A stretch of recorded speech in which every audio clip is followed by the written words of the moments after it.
नमस्कार दोस्तों, मैं प्रवीण कुमार दक्ष कंपटीशन में आप सभी दोस्तों का फिर से स्वागत करता हूं। दोस्तों, आज हम संख्या पद्धति में बात करने वाले हैं जीरो की संख्या को ज्ञात करना, यानी जीरो कितने होंगे ये हमें आज जानना है दोस्तों। तो इससे पहले अगर आपने हमारे चैनल दक्ष कंपटीशन क्लासेस को सब्सक्राइब नहीं किया है तो सब्सक्राइब कर लें और दोस्तों को शेयर भी कर दें। तो देखिए मित्रों कि जीरो निकालने के लिए हमें हमेशा याद रखना होता है कि अगर हमें किसी संख्या में जीरो का अंक चाहिए होता है तो जो जीरो है उसका जब हम निर्माण करते हैं, इस जीरो का जब हम निर्माण करते हैं तो इसका निर्माण हमेशा किसी सम संख्या में 5 से गुणा होने पर होता है। आप सभी लोगों को मालूम है किसी भी सम संख्या में अगर हम 5 का गुणा करा देते हैं तो हमें जीरो प्राप्त हो जाता है। ठीक है दोस्तों, तो अब यहाँ एक प्रश्न बनता है कि अगर विषम संख्याओं का गुणा कराया जाए तो विषम संख्या के गुणनफल में कितने जीरो हो सकते हैं। तो विषम संख्या के गुणनफल में जो जीरो होते हैं दोस्तों वो जीरो इसमें नहीं होते। देखिए किसी भी प्रकार की विषम संख्याओं का अगर गुणा करा दिया जाए, चाहे वो लगातार हो चाहे वो लगातार ना हो, तो उनमें कभी हमें जीरो प्राप्त नहीं होते हैं, ये हमें ध्यान रखना है। लेकिन सम में हो जाते हैं, क्योंकि सम में 10 हो जाती है 20 हो जाती है तो वो जीरो लिए हुए होती है, इसलिए उसमें हमें हमेशा जीरो मिल जाते हैं। ठीक है दोस्तों, अब जैसे अभाज्य संख्याएं हो जाती हैं, अगर ये पूछता है कि अभाज्य संख्या जो है क्या अभाज्य संख्याओं के गुणनफल में जीरो होते हैं? नहीं, अभाज्य संख्या के अगर हम गुणनफल करें तो अभाज्य संख्या के गुणनफल में भी जीरो की संख्या यहाँ भी बिल्कुल नहीं होती। यहाँ भी कोई जीरो नहीं होता, यहाँ भी जीरो की संख्या नहीं होती है। भाई देखो, आपको पता है अभाज्य संख्याएं जो हैं हमारे पास वो कौन कौन से हैं। तो अगर ये माना जाए कि अभाज्य संख्या के गुणनफल में जीरो होगा तो हो भी सकता है कि नहीं हो सकता है। चलिए आप चेक कर लीजिए, जैसे 2 है, 3 है, 5 है, 7 है, ये हमारी कैसी संख्या है? अभाज्य संख्या है। तो 5 दूनी 10 यहाँ तो जीरो हो रहा, 5 दूनी 10 यहाँ तो जीरो हो रहा। इसका मतलब हुआ कि अभाज्य संख्या में जीरो हो सकता है।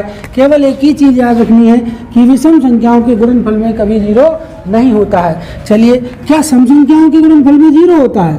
क्या सम संख्या का गुणा करें तो क्या इसमें जीरो होगा? चलिए देख लीजिए, बिल्कुल हो सकता है। अगर हम किसी सम संख्या का आपस में गुणा करा दें, अगर हम किसी सम संख्या का आपस में गुणा करा दें तो वहाँ जीरो हो सकता है दोस्तों। कैसे कि अगर 2, 4, 6, 8, 10 का गुणा कराएंगे तो यहाँ 10 का तो सम मिल गया ना जीरो, तो इसलिए 20 होगा, 30 होगा, 40 होगा, ऐसे हो सकता है। अगर हम यहाँ पर कोई लगातार संख्याओं को गुणा कराएं तो भी जीरो होगा। 1, 2, 3, 4, 5, भाई 2 भी मिल गया, 4 भी मिल गया, 5 सम मिल गई।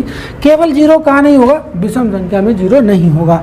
तो इस तरह से हमें इसमें जीरो के निर्माण में से याद रखना है कि विषम संख्याओं में जीरो नहीं होता है। अब हम अगर जीरो का निर्माण देखते हैं तो जीरो का निर्माण हम कई प्रकार से कर सकते हैं। जैसे हम जीरो के निर्माण में लिख सकते हैं 5 गुणा 6 गुणा 7, ऐसे लिख सकते हैं, या लिख सकते हैं 10 गुणा 20 गुणा 30, इस तरीके से लिख सकते हैं। या ये लिख सकते हैं यहाँ पर प्रश्न में कि 1 गुणा 2 गुणा 3, ऐसे ऐसे 30 तक कहेगा जीरो बताओ। तो सब में हमें जीरो का निर्माण करना है। तो जैसा कि अभी आपने देखा कि जीरो के निर्माण में किसी भी सम संख्या में जब हम 5 का गुणा कराते हैं तो वहाँ से हमें जीरो प्राप्त होता है।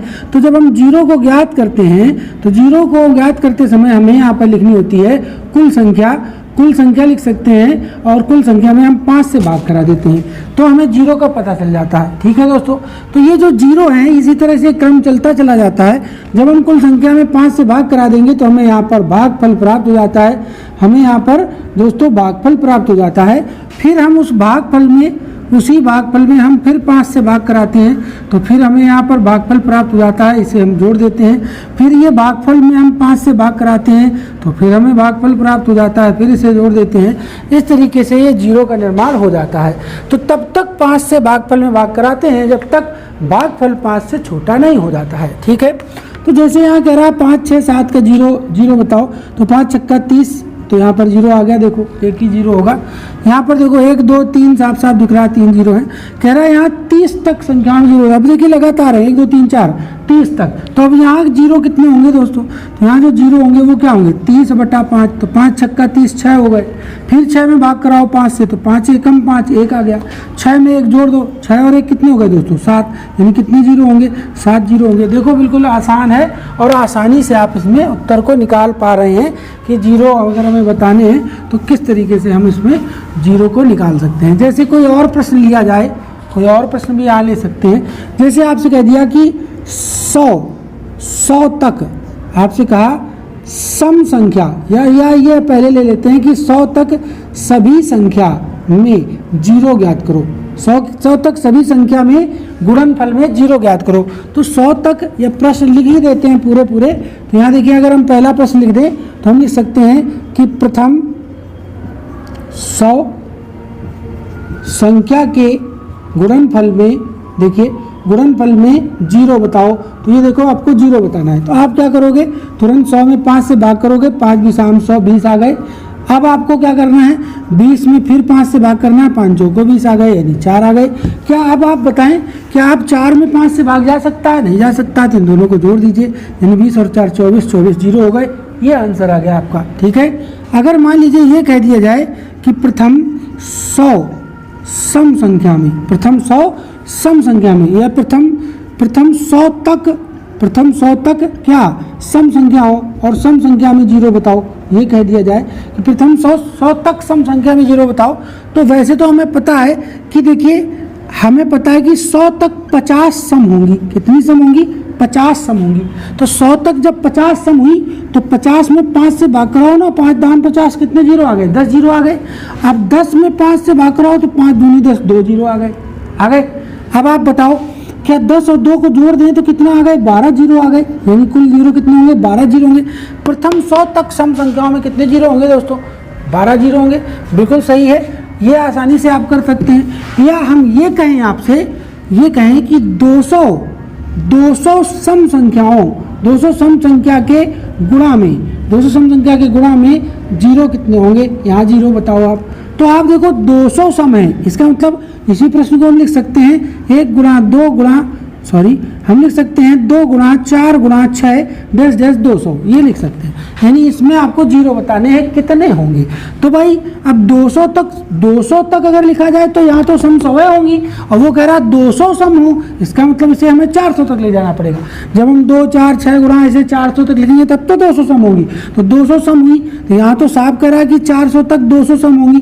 तो 200 में भाग कराओ भाई 5 से, 5 चौको 20, 40 जीरो मिल गए। 40 में भाग कराओ 5 अट्ठे 40, 8 जीरो मिल गए। 8 में भाग कराओ 5 एकम 5, 1 जीरो मिल गया। तो देखिए इनको जोड़ दीजिए आप, तो अभी कितनी जीरो हो गए? 40 7 48 और 40 से 49 जीरो हो गए।